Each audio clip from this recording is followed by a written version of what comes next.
சப்பாத்திக்கு மாவு பிசையும்போது லாஸ்ட்டாக இந்த மாதிரி கொஞ்சமாக பட்டர் எடுத்து அது மேலே மட்டும் அப்ளை பண்ணிவிட்டு வச்சு மூடி வச்சுட்டு ஒரு 1/4 மணி நேரம் கழித்து நம்ம சப்பாத்தி செஞ்சோம் அப்படின்னா ரொம்ப சாஃப்டாக சூப்பராக இருக்குது. வாசமும் நல்லா இருக்குங்க. நம்ம கையோட அந்த ஹீட்லேயே அந்த பட்டர் வந்து மெல்ட் ஆயிரும். ரீசெண்டாக இந்த ஷீட்டு நான் பர்ச்சேஸ் பண்ணேன். ரொம்பவே நல்லாயிருக்கு. சப்பாத்தி தேய்க்கிறதுக்கு ரொம்ப கம்ஃபர்டபுளாக இருக்குது. நம்ம ஈஸியாக நம்ம வந்து அதில் தேய்க்கிறதும் ரொம்ப ஸ்மூத்தாக ஈஸியாக நல்லா தேய்க்க முடியுது. வாஷ் பண்ணி நம்ம வந்து கழுவி காய வச்சுட்டு திருப்பி உள்ளே மடித்து வச்சிடலாம். அதுக்கப்புறம் நம்ம தேவையப்போ எடுத்து விரிச்சிட்டு நம்ம தேய்க்கலாம்.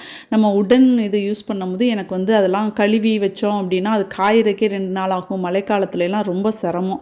அதுக்கு இது வந்து ரொம்ப யூஸ்ஃபுல்லாக இருக்குதுங்க. வேணும்னா பர்ச்சேஸ் பண்ணுங்கள். ரொம்ப நல்லாயிருக்கு. சப்பாத்தி சுடும்போது சிம்மில் வைக்காமல் மீடியம் டு ஹை ஃப்ளேமில் வச்சு செஞ்சோம்னா தான் நல்லா சாஃப்டாக உடனே வரும்.